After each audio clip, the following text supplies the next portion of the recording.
Bam. I'm Douglas Katz, and you're watching the Break It Down Show. I love it, man. So first off, veterans always trying to support one another, and I appreciate you coming on and allowing me to satisfy my charter, but also allow you to do what we do, and that is look out for one another. So thanks for coming on the show, man. And I'm interested in talking to you because there's so many ways. Like, when you go through the military academy, right? You're nowhere near where you are now. No. I mean, just in case you didn't know. All of the things that go into graduating from that school. For me, I was a combat spy, and so day to day on the ground work, trying to understand commanders, trying to find information. It's a zillion miles from where I am now. So how do you reconcile, like, oh, I'm going to go into the knife making business? Like, how did you get over that hurdle? And we'll just go from there. And it was 100% sort of accidental and organic. I'm a hobby guy. I love doing things. I get bored kind of easily, super ADD. I should have told you that before the interview so you could keep me on track. But my wife had given me a gift of a handmade knife from a guy named Steve Marney, super awesome guy here in Chicago, but he also taught classes. So she bought me another gift later on for me and my son to go through that course together. So I started making knives, and when we moved, it was something I really wanted to do. So we really specifically looked for a house that had a shop where I could set up and have a forge. And understand, I was not a mechanical builder, anything creator before that, maker, I guess. And I have upper extremity issues myself. I was having some particular issues at that point. Couldn't swing a hammer to make a regular knife. I love to cook. It was just affecting me pretty badly. I ended up having to get my shoulder rebuilt after that. But in the time being, I was like, I need something better. And I was kind of out playing around in my shop, and I keep a lot of scrap metal out there. And there was a circular saw blade, and I knew of some different kind of knives out there. And I started playing with shapes, and that was the first prototype of the NULU. And it's ugly. There's pictures of it on our Kickstarter. It looks like it was made by like some primitive guy on an island trying to survive after a shipwreck. But with the help of my team, and I built an amazing team, it turned into what it is today, which is really a beautiful, elegantly designed knife that helps people. So it's been a long journey over the past couple of years, but it's been, again, kind of organic, just sort of like, okay, people are getting it, they get on board, they see the vision, and they're joining. So when I say built a team, it's sort of more like people coming on and joining and becoming part of what we're trying to do than me actively seeking them out. Yeah.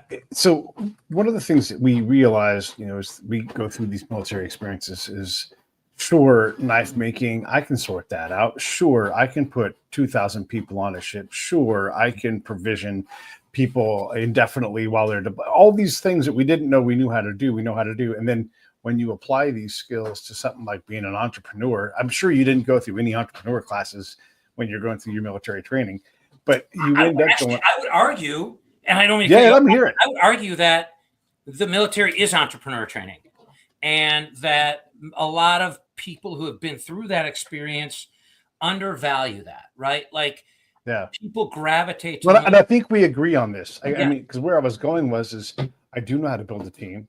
I do know how to find experts. I do know how to do, and all of a sudden you realize I am an entrepreneur. Yep, absolutely. Well, and I think it's interesting. There's sort of multiple skill sets, right? There's the problem solving and all that, but there's also the, and I can just speak from the Army, when you're sitting out in the cold and you're hungry and you're wet and all those kind of things, you just learn to deal with it and accomplish the mission. And it doesn't matter if you're special forces or you're doing anything, you're usually out in the elements and it's crazy. And again, I wasn't like the snake eater elite guy. I was an artillery guy, right? I served a couple of different roles in that, but you're out in the elements, you're uncomfortable. And I think being an entrepreneur is about getting out of your comfort zone more often than not, either from a risk perspective or engaging people or presenting or doing any of that. And you just get used to testing your own boundaries and dealing with things and just moving through. And it's interesting. It's like a fish in water for us. But then you talk to other people and they're like, wow, this is just what we did, man, right? This is just what, like, what our military is trained to do. Yeah, no doubt about it. One of the things I had to learn how to do was how to speak commander, because if I can't communicate, look, you can write all the intel reports you want. If you're not Yeah. impacting how the commander makes decisions, if the staff is like, fuck that guy, we're not going to, Right. we don't believe, And so I realized that what we all picture is like, I'm sneaking around and I'm listening to stuff or whatever, and I'm tricking people into telling me things. And, there's some of that stuff in there, but more than anything, I had to build an audience for what I was writing, because if I wasn't communicating well enough to be valuable to the staff, to the commander, to the sergeant major, I may as well go home. Right. And that's a lesson that I continue to try to implement here in my business now. I get a lot of advice on what to do, but is that advice, this is me talking, this would be like me being an ineffective intel guy talking to Pete, the business guy. And if all my friends are like, what you ought to do is, you see, and then you get on, Twitter, you make a podcast, all these different things. And so the lesson in reverse is like, how do I be relevant to these people so that when I do write something, when I do create something, when I make a knife, there's bona fides in that, because I've spent the time to build up the market, the weight, the wasta, if you will, from Iraq. Yeah, I think actually for me with the knife, an interesting component of it was, I am not a detail guy, right? I said I was ADD. I got right with that late in life, which was kind of funny, but I'm not a finish guy. I don't have the patience or the skill set to really make these beautiful handcrafted knives. I would love to. It's the same. I'm terrible at music. I've tried so many instruments. That's just not me. So I think that actually helped me, because I didn't have this attachment to what a knife should be. And I was solving a problem as opposed to making a knife. And I've really started, one of my partners it was interesting. We were talking one day and he was like, I don't think this is an invention, or I don't think this is a knife. It's an invention. And it's a nuance, but I think it was really sort of this disruptive thing to say, geez, I'm surely not going to make a living doing this, and I'm not really going to make an impact doing this, but I can here. And I was so close to it with my own issues that it ended up being like a great fit. Yeah. I get it. Let's go back to it a second. We were kind of off mic. We were talking a little bit about getting advice, and like, hey, you ought to have a podcast. You go through this is a great thing. So you go through a startup, right? And this is great that people are putting you through an accelerator and everything. So externally, a guy like me will come to Accelerator and say, hey, why don't you let me help you guys do some media training and show these guys what podcasts look like, give them an episode, and they'll give me a fair piece of money for that work. Not a lot, but let's get these guys running faster. Instead, it's like, you should start a podcast. And it's the last thing you need to do. I mean, maybe you should spend money on PR and get your message out in a different way, and then maybe come back around. But we get a lot of conflicting advice. And, I want people to start podcasts, but I want them to start them for the reason that this is a networking device. This is a marketing tool. This is a PR tool, whatever it's going to be. But we don't often hear that. We just hear the good idea. And then, by the way, reveal that, hey, producing a podcast takes about 200 hours a month. Like, yeah. Time for that, Yeah. So how do you allocate your time? How do you continue to, like, I'd love to ask, I live in Southern California, so a lot of people are in the entertainment business, and all of us wear too many hats. And all of us know which hat we hate wearing. Like, you're not a detail guy. We get that same thing. I'm like, you said, put stickers on the car. There are the stickers. Like, they're crooked. You know what you said? You said, put stickers on the car. I'm on to the next task. Right. So how do you allocate what's going to be important? How do you stay ahead? How do you not replicate somebody else's work? How do you find resources to have somebody else do things that you don't or can't do well? Well, and this is going to get a big head nod from you, because what I did, first thing, I have the luxury of being an older founder. And I think that it changes sort of the dynamics of what you're trying to get out of it. I want to make money. I want to be successful, but I'm not looking to secure my future the same way, because I'm 54, right? Like, there was always a finite amount of time. It's a visible finite amount of time now. So I've built a team of all people like myself who are really good and accomplished, a couple of other academy grads, and other people accomplished in their own things. And I've been very, very generous with things like equity, because when I find the right people, I think I look and I say, I can be penny wise and pound foolish, or I can bring these people on and all of them say, stay out of the stuff you're not good at. They're like, we're not good at this thing. And that's been the big part. And if you think, it's the same thing that we did in the military, right? Like you look at what resources you have, you build a good team, right. You try and either train or bring someone on that fills holes, and that carries into the corporate world. And that served me well. And I think the other part is NULU is part of a bigger vision. We have a plan where NULU right now is a subsidiary of a company called Red Leg Innovation that's really not a public face, but it's a venture studio that we're building to take what we've learned in NULU, make it successful. We want NULU to be a successful brand, but if we can take everything we learned as a team and help other people with adaptive products, or bring some of our other adaptive products to market, we can create a replicatable process that fills a broader need. When we were doing our market analysis, we scrapped our approach a couple of times because we looked and we said, hey, it's not about like an archetype of person, it's about a symptomatic manifestation. And that's when the light bulb went off to say, if you're looking at symptoms, then you can stack parts of the market into a larger market.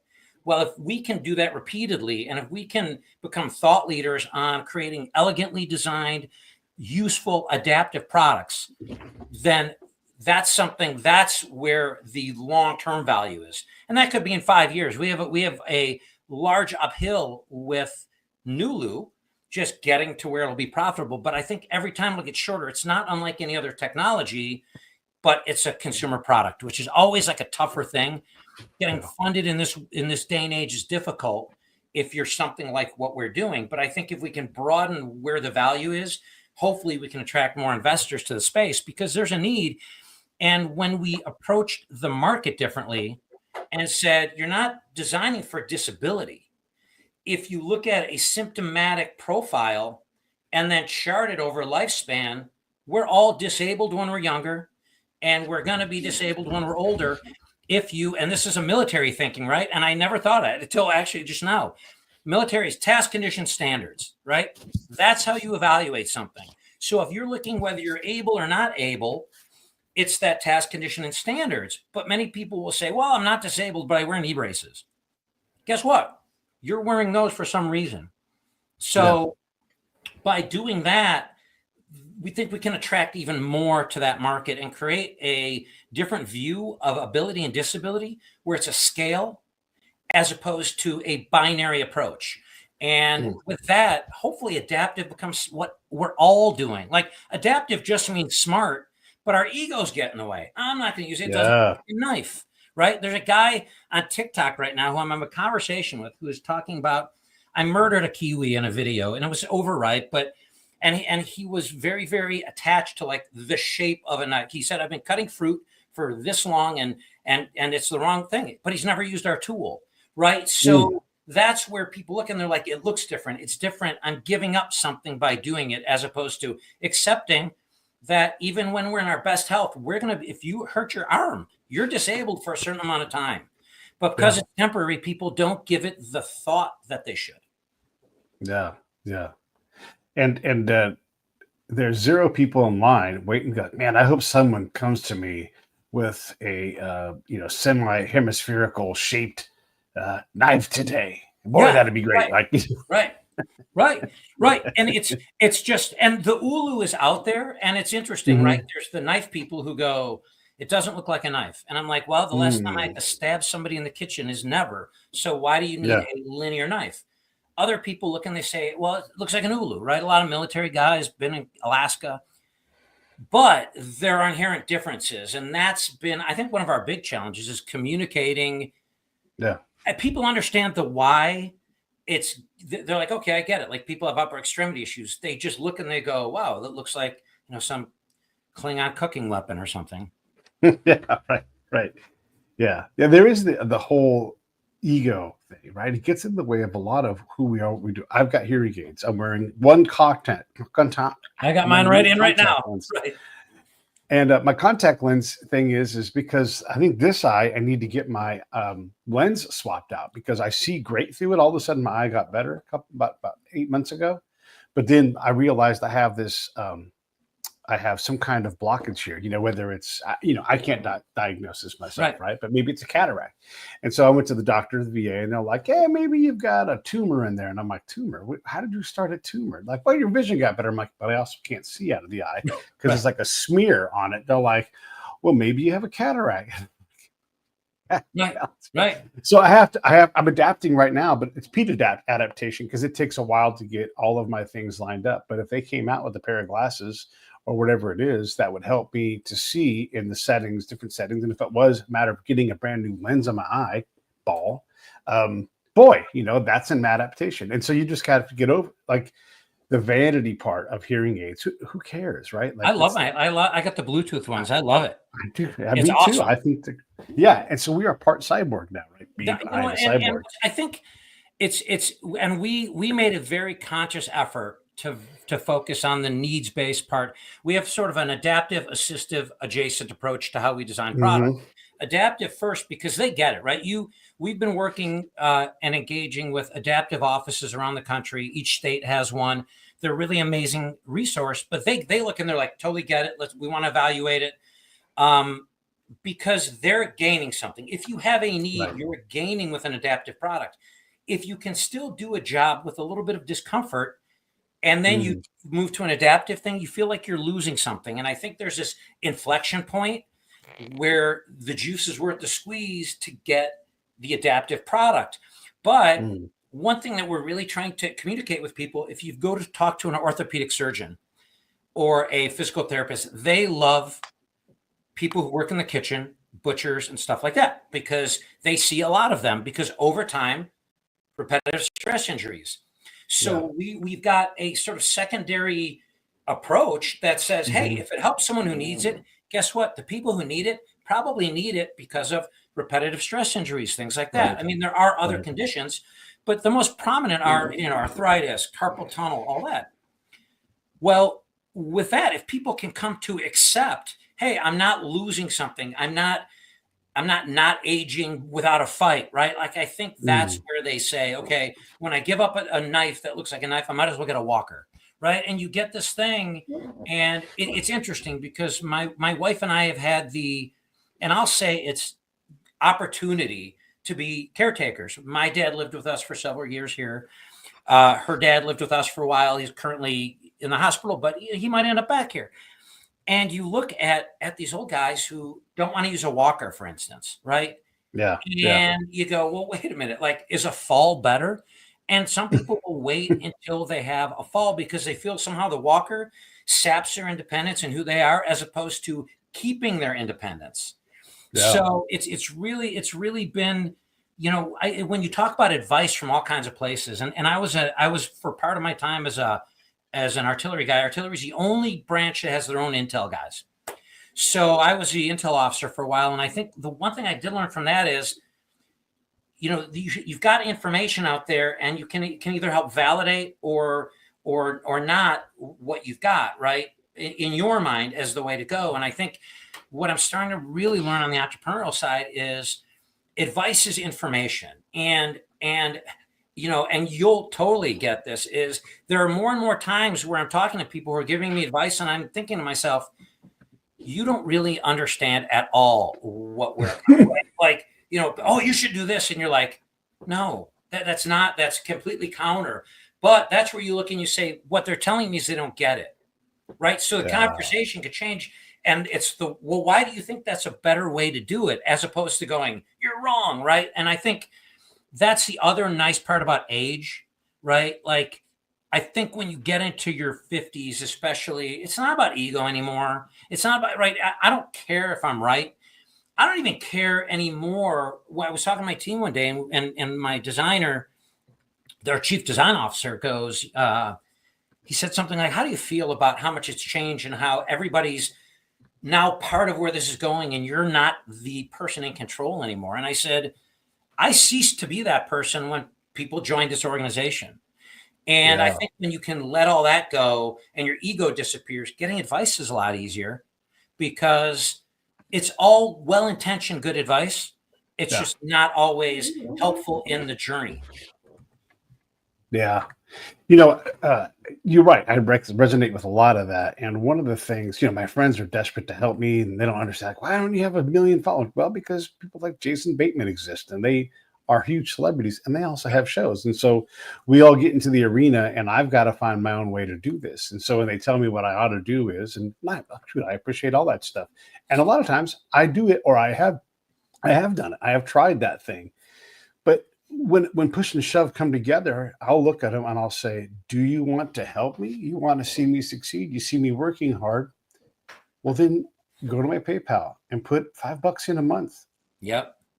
And then they're like, "Oh, and I'm like, Yeah. "Yeah, listen, that is the pipeline to my pocket." Right. And I'm not. You see me. You just said you see me working hard, and so that's when I start to sell people on that aspect of like, if you want to help me, this is the place where I need help. I learned this from commanders. I don't need you to tell me what to do, Pete. All I need you to do is tell me how my machine is working. Yeah. Okay. All right. And then maybe every now and then help me understand some detail of that. But it's okay to not want to help me do my show. It's okay if you're against but now I'm talking about their issue with my product, so I can get better at trying to say, why don't you do? Or do you spend $5 on anything that you're not using the subscription on at all? Yeah, I got 20. Oh, I'll take that 20. Right. Give it to me, and at least it's me. No, and it gets them thinking about it. Yeah, absolutely, absolutely. Yeah.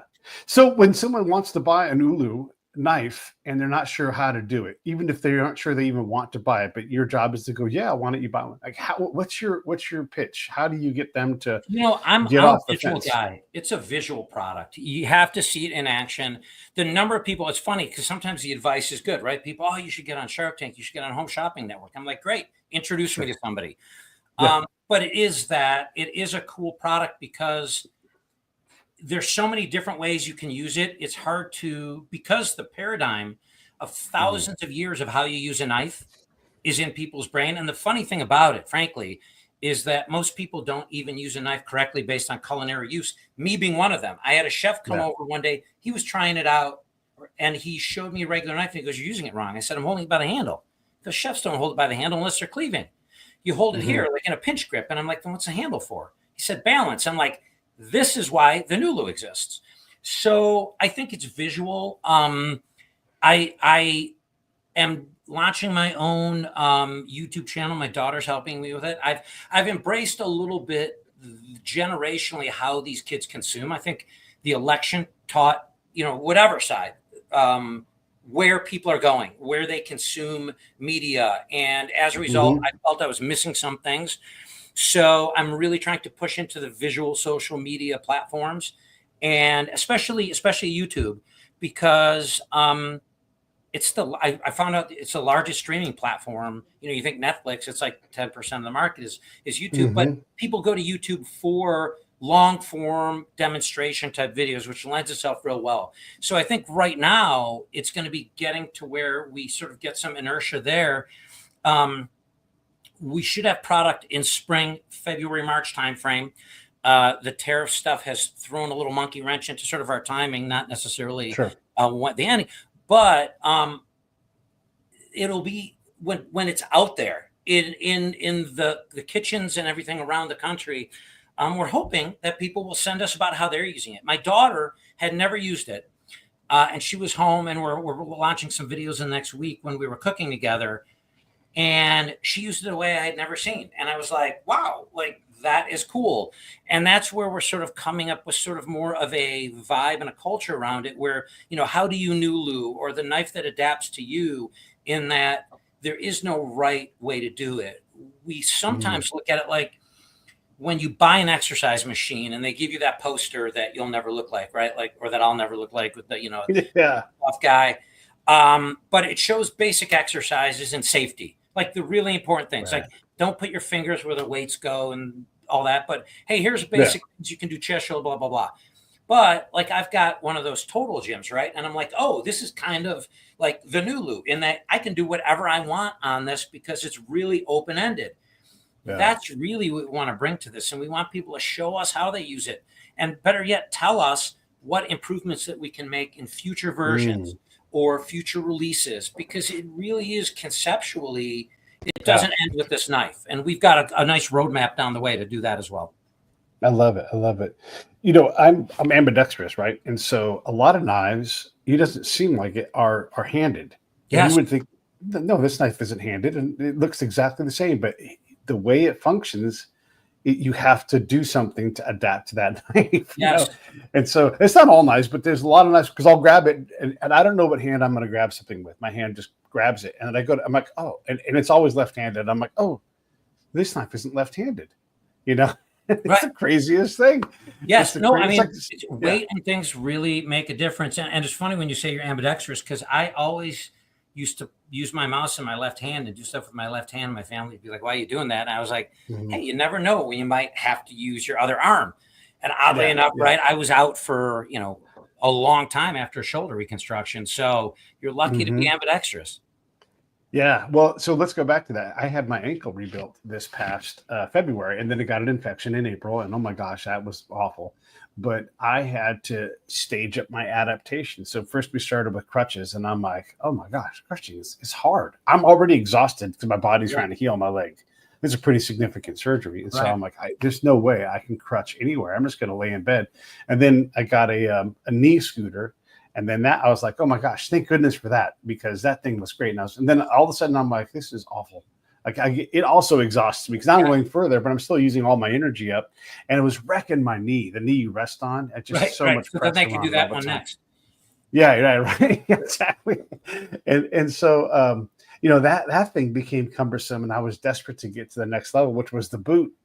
And I'm like, man, it's so great having this boot. And then as my body got healthier, I'm like, I cannot wait to get this stupid boot off of my foot. Right. And so I graduated up this ladder. But it is funny how when you're forced to be completely dependent on somebody else to take a shower, and then taking a shower would wipe me out. I'd be like, I'm running out of energy. We got to hurry up. And so we'd have to like wrap it up the whole showering thing, because I only had so much time before I had to go lay down again because my leg just required so much of my energy. It's amazing when you think about that. And so the little wastes of energy was what I became aware of. Like if I position my body carefully, I'm a little more aware of what I'm doing. And when I first got my boot off and I could walk around, and walking is one of the best ways for me to rehabilitate, I had to pay attention to every step at first because I didn't want to roll my ankle and I didn't want to step on it. And so, oh my gosh, there were so many things. And then I didn't have to do that as much. And so the adaptations became less and less, but now I'm a lot more aware of what I am doing with my body in a space. Because well, and you're like a textbook case of like why we are focused on the needs group, right? The people who need it. And there was a classmate of mine who I spoke to, actually, I'm sorry, the husband of a classmate of mine who has MS, and he was talking about the huge, and I'm paraphrasing, the huge impact of small improvements. Yeah. And that's kind of what you're talking about. And as we've gotten deeper into the disabled market, it's super interesting because, and that's to include seniors, right? Because I think seniors by definition. But the degree that the heavily disabled folks, the ones who really, really, their day is a challenge, are some of the most innovative people out there. And it really is amazing that there hasn't been more like sucking in of investment and innovation. They're masters of PVC pool noodles, like all this kind of stuff that they create is really amazing. And you look and you say, God, a lot of this can be commercialized, because there are also people like you who will have temporary situations who are like, man, this sucks. And they'll spend money on this stuff. So, it really is a change to people's thinking. And I think, unfortunately, the change needs to come with a direct connection, right? I was reading recently today, I haven't seen Wicked, I probably won't, but just not my thing. But there is a character in it who they made in a wheelchair, right? And it's no big deal. Like, I don't think that there's anything in the script that said either way. They just chose to do that. And the degree that people are being terrible about it is amazing. How just cruel people can be. But those same people, when put in a wheelchair, all of a sudden would be like, oh yeah, that was a pretty crappy way to do it. And I think that that goes back kind of full circle. Why we're looking at the Mm. scale is to say, hey, we're all that far from being in a wheelchair ourselves, but for what our luck or whatever goes. And I think we have to be better at understanding that, because again, father time wins. And I think if Yeah. more people can accept that and understand that capabilities will wane, and the degree that we can all look at this that process, but also understand that there's people every day who have that issue, that really should drive people's understanding, acceptance, and support of that community. I don't know if you've seen it, but there's a movie called The Remarkable Life of Ibelin. It's a documentary. And this puts you in the right headspace when you think about, like, oh, there's a guy with this or with that, in this setting. One of the things that's great about America is that we support that. Like, you can have, so maybe 2 months ago, I did a show with a guy who runs a studio here in Southern California. And one of the things they do is they just focus on kids with different needs, and make them into actors, singers, whatever it's going to be. And legitimately, like, this isn't like babying. This is like, okay, this is how you become an actor. And then they act as an agent for them. And so if the role calls for some kid to have Down syndrome, they have professional actors there. They act as their agent, but also that kid's agent. So when they go into the scene, they can set everything up because they get to know each other. That's an amazing adaptation, is to say, you're not incapable. I had another guy named VR Feroz, and he runs an organization that's like, I don't care how we'll say impaired you are from autism, Asperger's, whatever it is. If you want to earn money, if you want to have a professional validity, then we're going to help you figure it out, whether it's coding or something else that you do. Right. Even if you're nonverbal, it's like giving, and he talks about giving them the dignity of being able to earn their own money. We're great at that here in this nation. Yes, some people are shitty about it, that kind of thing. But the reality is we do understand that people can do things. And so this kid, Ibelin, I believe, so that was his name in, I think it was World of Warcraft, one of those kind of alternate universe kind of places. And so on this planet where he lived, he had muscular dystrophy or something akin to that. And he became more and more disabled as he went along. He had some adaptive tools to use his fingers, but he could run around in this world and be a person who fell in love. He was a person who was looked up to. He gave advice. And so he had this whole world that, because it's gaming, you just see a guy laying there in a chair, barely moving his fingers. His parents didn't understand. They knew he loved gaming, and it was like what he decided he wanted to do, because the real world didn't fit his needs. So he was completely free in this alternate world. And if you're able-bodied like I am, you don't think about that. Like, yeah, sure, I'll play some games for fun, but that's not going to be my whole life. For him, it was a better life in a lot of ways. Right. Well, and we're actually hoping you touched on something where the parents noticed the child doing that. And we're really hoping that the gift space becomes part of what we're doing, or the caretaker space, because, as I said, my father did like to cook, as an example, but that kind of stuff gets hard. And the degree that the sandwich generation is in a really tough spot, right? Like, I've got two in college, one at home, and I was caretaker at a certain time. And you're juggling all this kind of stuff, and any time that you can give back to somebody who you're taking care of, regardless of how where they fall on what we call our ability scale, right? On the ability curve. Regardless of that, anything that you give someone independence for means that you're not doing it. And we are actually hoping in 2025, 2026 to really engage the kids market.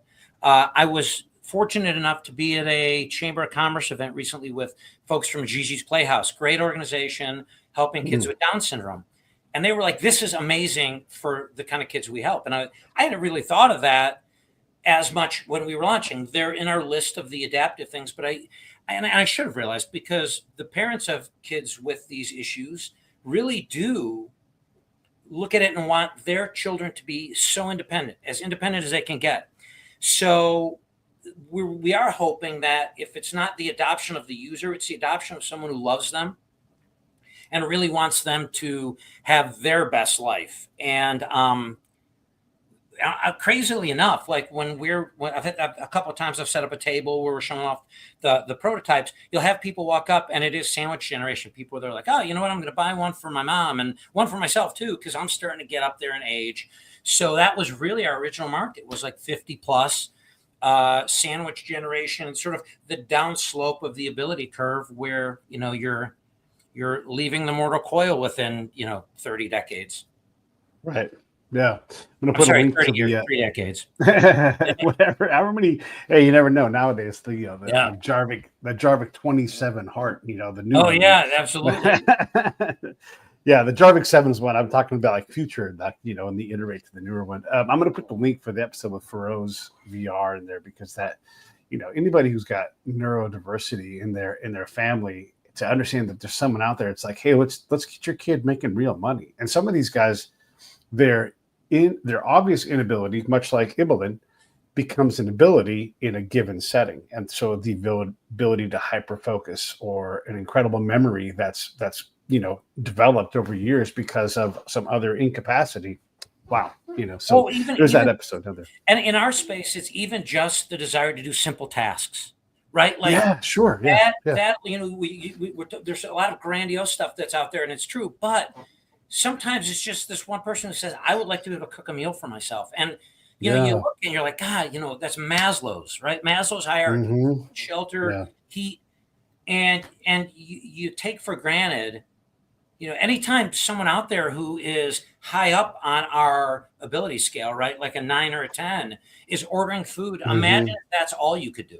There was Yeah. a chef who has Parkinson's, who we engaged, and there was a language barrier, so it didn't work out. But I asked her, and I said, what are you going to do when it becomes, too hard to hold a knife? And it was really order food, or process food, and that will happen. Everybody eventually will be dependent, but Yeah. if you can stave that off, it's so beneficial. Yeah. Are you still promoting the Kickstarter? Should I put a link We for are. that Our up in here? Kickstarter is going for another 2 weeks. Okay. And we sort of had it for 2 weeks. Again, being an older entrepreneur, I'm lucky that my partners and I have money to put in, and we can continue to bootstrap. We had some pretty good stretch goals, and I'm still optimistic that we'll get to our stretch goals. But we're pretty much on track. We're about 77% of the way there with 2 weeks left. We do offer discounts for a hero tier that we have for veterans, first responders, and law enforcement, as well as food service people. Because in our world, the food service people are the ones that get the carpal tunnel, and they get the arthritis, and they get the tennis elbow from their job. So in our world, those are Sure. heroes, because when you sit down and eat a meal, those are the people that do it. So those Yeah. are our 4 heroes for hero classifications. We also have an impact tier. So if somebody, I think Giving Tuesday is coming up, people who donate to charities that align with what we do, and basically it's anything, right? MS, Parkinson's, and to include indigenous cultures, because Yeah. we do recognize that while we are an invention, it's sort of, the ULU has been out there for a long time, and while we have brought innovation to it and created a new invention, there is a lineage and prior art there. And so people who donate to those, if they provide proof of a donation, and we wanted it to be in this year, but obviously if they're supporting one of our causes, we're fine. There's also an impact tier for them where we'll validate that they donated, and we'll give them the discount. We find it rare that anybody would try and use that and not have donated. But if someone's donating to an organization anyhow, we want to reward that with a discount. We're unable to donate directly because Kickstarter doesn't allow that. But we also happen to, it's funny, you talk about a challenge and figuring out a good way to do things. We didn't want to have a horse in that race. We figure we can drive philanthropy to the causes that we connect with better by letting people pick where in those causes they want to include veterans and disabled veteran organizations. So between those, we're hoping we're covering the entire of the veteran community, but also as many of the communities that we want to help with the NULU, we hope we can help in other ways. Yeah. Well, as soon as I can get off this damn show, I'm going to jump in on the Kickstarter and kick in a little bit myself, because I believe in supporting the folks if I can, when they come on the show, because I dig what you're doing.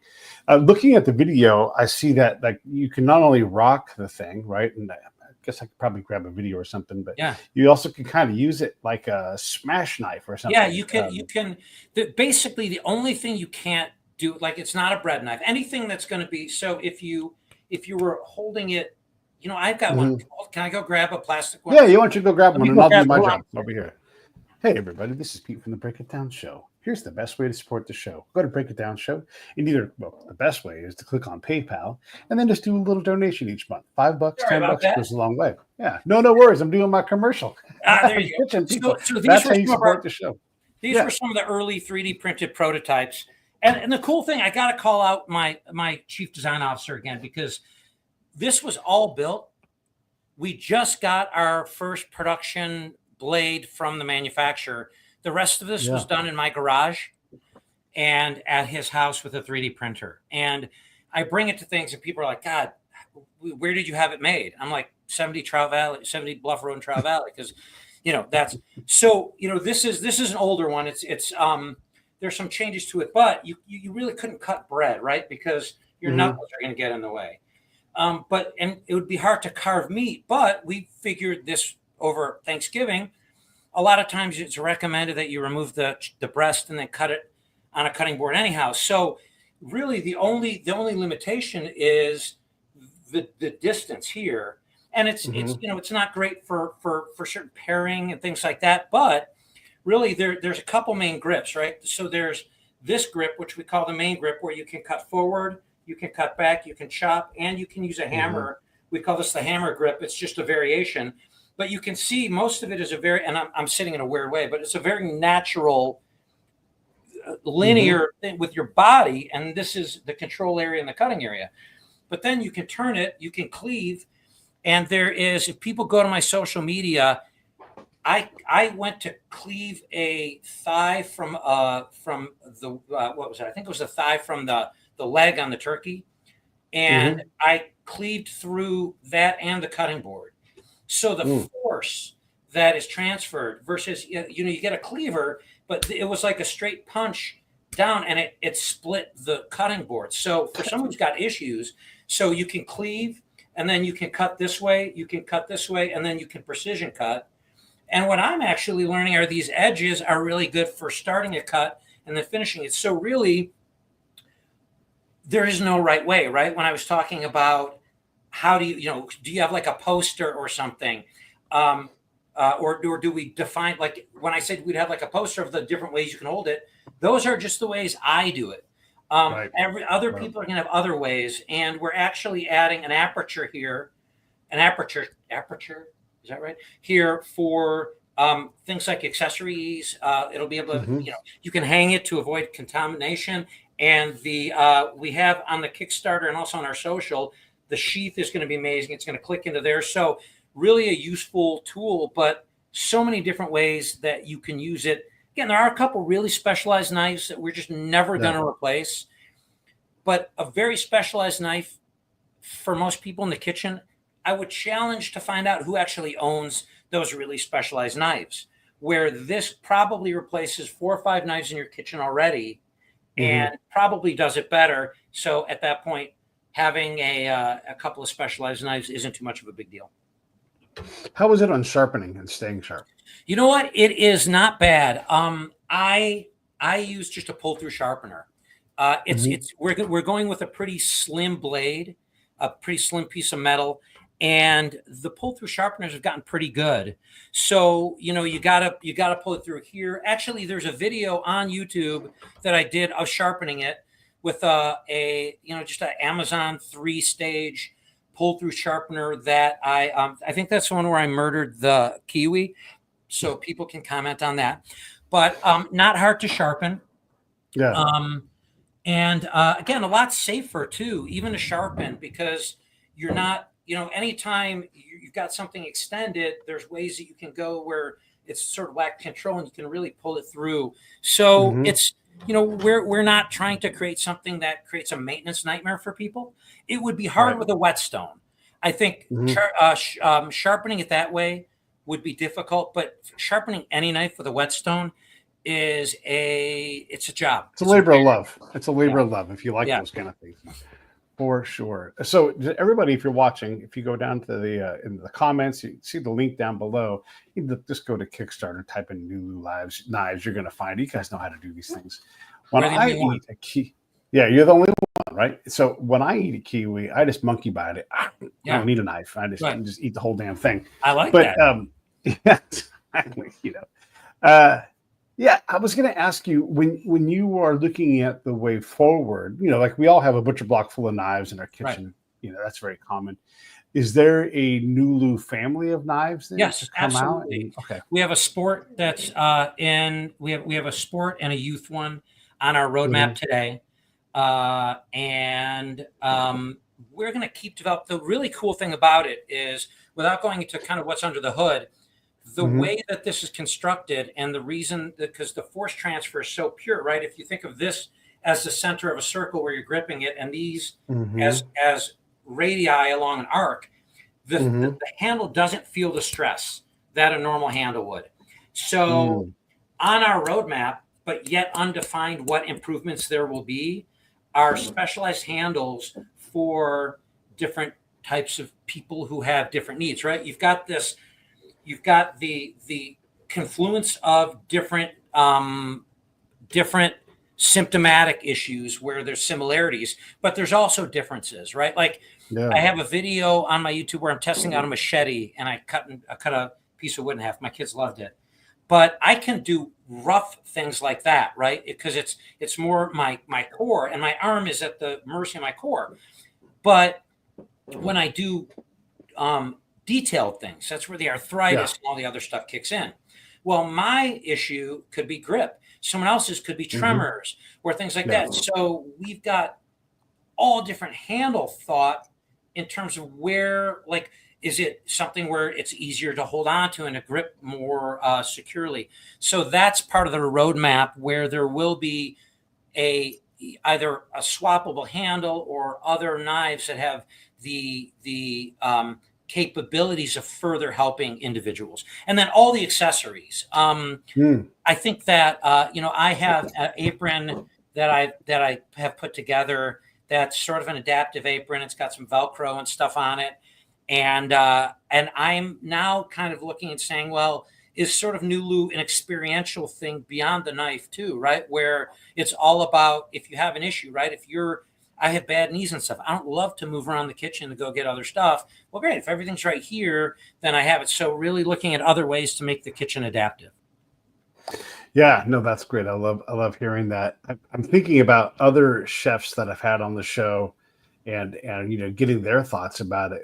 Do you have an ambassador program right now, or are you guys? We're trying to. The big part with chefs that we've had is, because it's such a skilled profession that is built upon years, there is, I think, even more of a resistance than with regular people, because it's an investment in sort of that identity. So we haven't yet found the chef who looks and says, I'm going to jump on a sort of a side thing and come back by saying, we look at it and say, cooking's about the food. It's not. Someone once said to me, I want to look like a chef when I cook.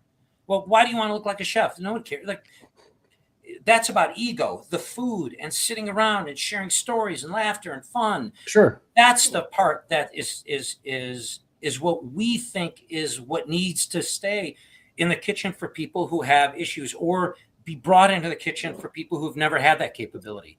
So for us, it really is about democratizing it, which doesn't always work with a chef, right? Because a chef might look and say, hey, it's kind of like when I had to wear a suit all the time when I was in banking, because people expect you to wear a suit. Chefs are kind of the same thing. And I may be generalizing, but we haven't yet gotten that traction. Sure.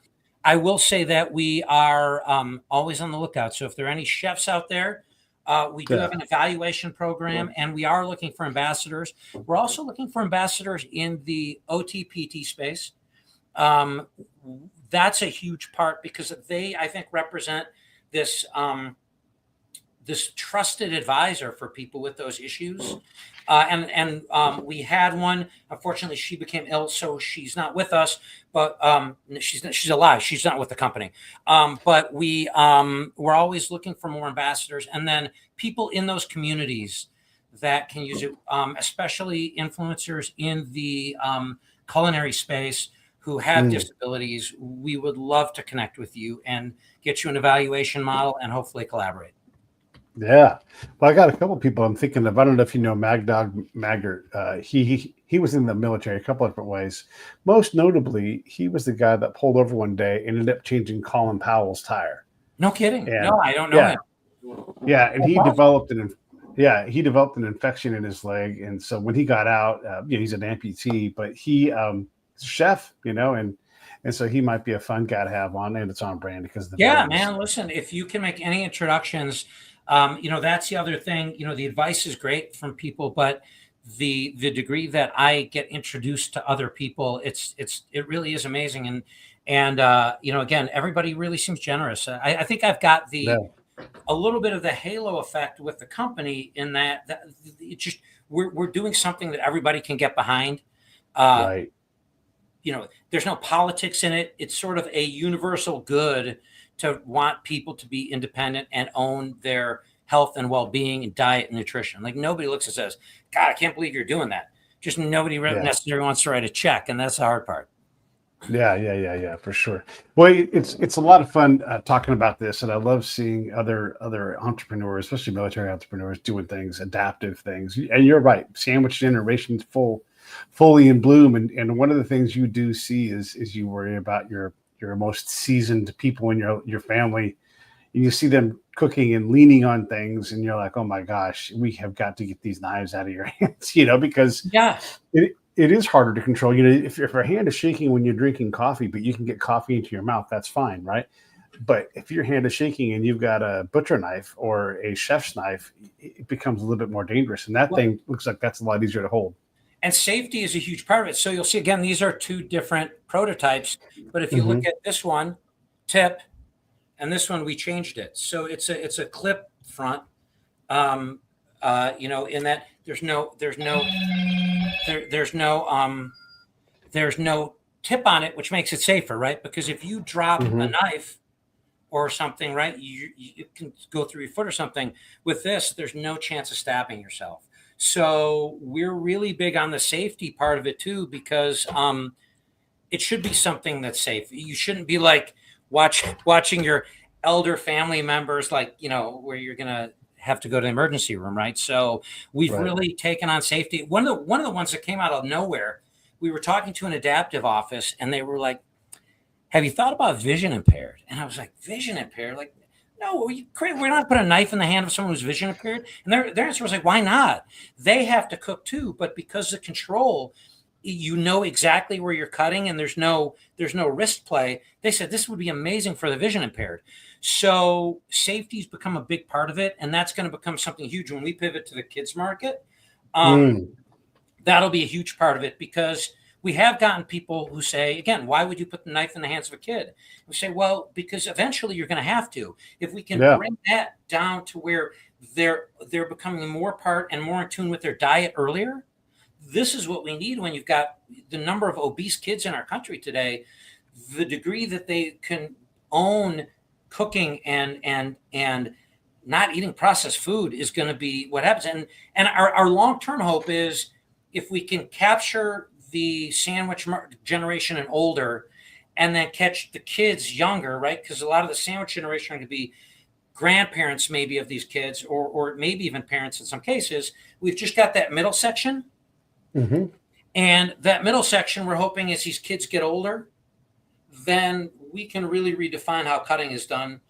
And people will look back and say, man, I knew that guy who totally redefined cutlery in a way that never, that hopefully will be the legacy that I can leave, is that people have a better experience in the kitchen and are more healthy. I got a link to the Dan Toombs. He's from California originally, now lives in Great Britain, and he is the curry guy, and so he's very successful. He's a very.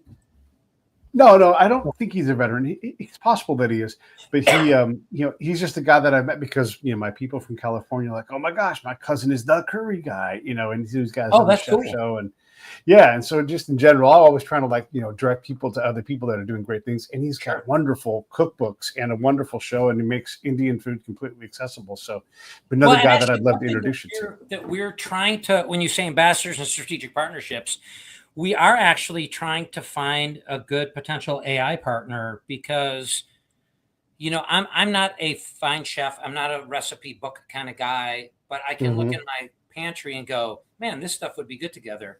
And I think that AI is going to change a lot of it. There's already a couple of good platforms out there. So the degree that you can bring the virtual and the physical together, right? The ability to say, hey, I want to bring this flavor profile and I really don't want to mess around with the cookbook. And here's what I got in my thing. And oh, you know what? I can cook because my arm doesn't hurt. The marrying of that hopefully is something that we can leverage at some point. There's a few players out there right now. And I think that's going to be a big shift to where things go. Well, I have a guy for that too. His name is Brad Hutchings. I'm putting a link to his episode on here as well. He's a good friend of mine. He works in the AI space, and he'll tell you the thing he does is like, is this even possible? Are we going to throw a bunch of money down the well trying to chase the next? Yeah, I would love an introduction. Yeah, so I'm going to be busy sending out emails connecting you to people. No, that's great. It's great. That's I'm sure you found the same thing when you refer somebody and give a connection and it works out for them. It's like anything else, right? Like it's more fun being generous sometimes than getting your own. Yeah. I'm absolutely. It's one of the things going all the way back to it right before we started the show. When you have a podcast and you're like, can you monetize, or did you monetize, or how did you monetize? I sort of let that. The show is not bigger than me. And so I can point at it and say, there it is. If they don't already know about it, I can give the bona fides of the show. Forget about my bona fides. Sure. And they're like, yeah, I'll come on that. And you know how this is. You go on things, and all of a sudden you realize, well, there's a lot of power in that. And then my connection, or ability to go, you should know this person, you should know that person, or just being top of mind when someone's like, hey, I'm thinking about getting a Christmas gift. It is the season, and I'm going to say, why don't you go to over here? I'm going to pull this thing up. NULU Lives on social media right there, or just go to the Kickstarter link and bam, there you go. A gift Right there. Super awesome, super slick. It won't be there by Christmas, unfortunately, but right. They could give them a golden ticket or something, and it should. We're anticipating again early spring. Right in time where you can cook your Easter dinner. But if you got me a cool knife for Christmas, I'd be like, that's awesome. Dope. Absolutely. I can't wait to get it. And I would use that thing every damn day in the kitchen. I really would. I'd be like, I love this knife. We are looking at the gift market too, because one of the cool things, and I hate using the plastic one instead of the real one, but it's good to illustrate, is there's a lot of real estate on here to say thank you to a client or things like that. And like in NULU, it's meant to be displayed. So our cutting board actually has a slot where it will sit on the counter displayed. So it's a great place to have a greeting for somebody. We're looking really in the corporate gift space, but there's no reason if someone's giving a gift, they couldn't get it laser engraved so that their loved one knows, hey, this is the person that really took a investment in my health. Yeah, I love it. Well, listen, I appreciate you coming on the show. Is there anything else you want to say before we wrap this thing up? And how can I help you out? Click on the link down below. No, we're good, man. Just come on the show, be successful, and then opportunities will be created for both of us. Well, I'll be sharing. It's been a hugely fun interview. I will be sharing it all over the place, and then I would love for you to get me that link. I'm seeing it go by, but I don't know if I have it for your PayPal, because you've been amazingly generous for me to be able to get this out. So I hope that this gets some donations to your show as well. This is how we do it, everybody. All right, stand by. I'll be right back to you, Doug. Everybody else, I will see you tomorrow. Hey, thanks for watching the show. I really appreciate it. Right here, you can subscribe. Please do that. It makes the show grow. Hit that notification bell so you know which incredible guest is coming up next. Down below is the PayPal link. You can put a small subscription in. That is an enormous help. All that money goes right back into the show. And then right up over here are the next episodes you should listen to, curated by yours truly. Thank you so much for watching.